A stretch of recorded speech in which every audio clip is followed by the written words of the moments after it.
Bonjour les CE1, nous sommes lundi et comme tous les lundis, c'est le moment de réviser la dictée et de voir si vous avez appris les mots ce samedi et ce dimanche. Alors, pour ce week-end, vous aviez à apprendre les mots de la liste numéro 28, la liste de mots numéro 28. Alors, qui étaient des mots? Alors, des mots différents, car cette semaine, c'est un peu une dictée de révision qui va concerner de nombreux sons qu'on a vus ces dernières semaines. Alors, cette semaine, il y avait différents mots. Alors, bien sûr, nous allons faire ensemble cette dictée. Aujourd'hui, lundi, nous sommes lundi 3 mai. Ça y est, c'est le mois de mai. Nous avons fini le mois d'avril. Et donc, ce lundi 3 mai, voici la dictée que vous allez faire, bien sûr, en écrivant correctement, en respectant la taille des lettres, en vous appliquant dans votre écriture. Et bien sûr, faisons attention à bien retranscrire les sons que vous entendez.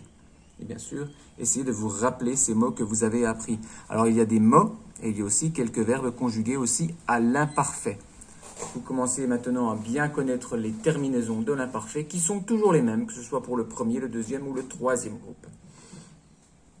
Alors, bien sûr, sinon, faites bien attention à la façon donc d'écrire ces mots et puis écoutez bien, n'hésitez pas à mettre sur pause pour avoir le temps d'écrire le mot. Voici le premier mot, une longueur. Une longueur.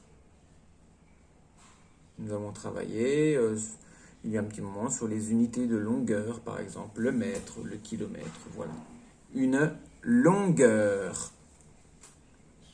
Ensuite, une graine.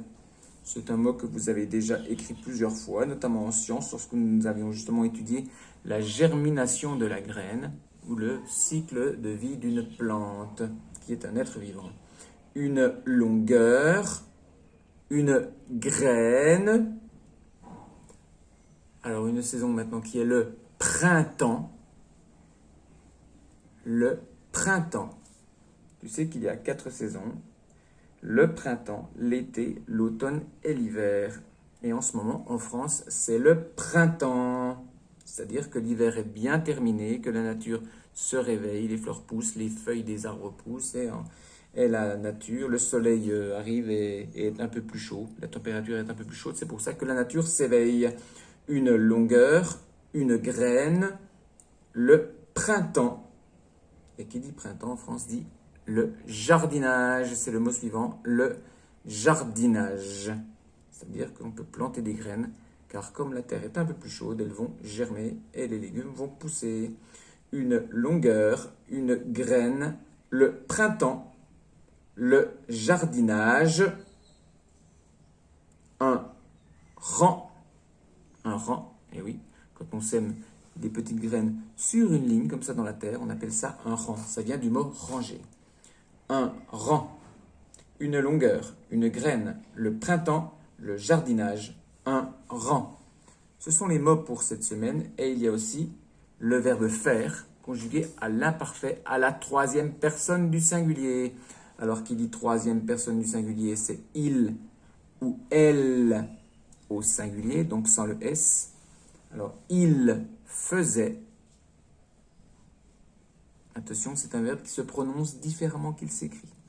Il faisait ou elle faisait, donc il ou elle au singulier. Tu te rappelles de la terminaison de l'imparfait à la troisième personne du singulier.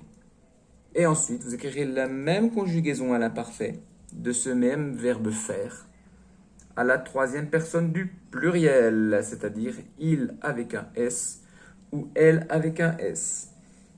Donc il ou elle au pluriel faisait. Si c'est au pluriel, bien sûr, rappelle-toi que tu dois, si c'est au pluriel, rappelle-toi que tu dois bien sûr accorder le verbe avec le sujet. Il au singulier ou il ou elle au singulier faisait, il ou elle au pluriel faisait. Et le verbe être conjugué à la troisième personne du singulier, c'était. On peut dire il était ou c'était. On peut dire c'était le printemps. mais c'est le verbe être à la troisième personne conjugué à l'imparfait de l'indicatif, à la troisième personne du singulier. Voici donc la dictée pour aujourd'hui. Une longueur, une graine, le printemps, le jardinage, un rang. Il faisait, au singulier, il faisait, au pluriel, et c'était.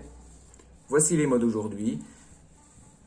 Continue à les apprendre. Alors pour les apprendre, rappelle-toi qu'on peut les écrire plusieurs fois, qu'on peut les lire plusieurs fois, et qu'on peut se les faire lire pour les entendre plusieurs fois.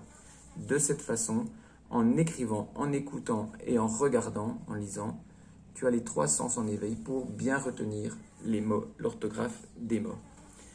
Voici donc pour aujourd'hui. Je vous souhaite une bonne chance pour la dictée, un bon travail. On se retrouve demain mardi pour la première dictée de phrase de la semaine. Ciao, ciao les C1.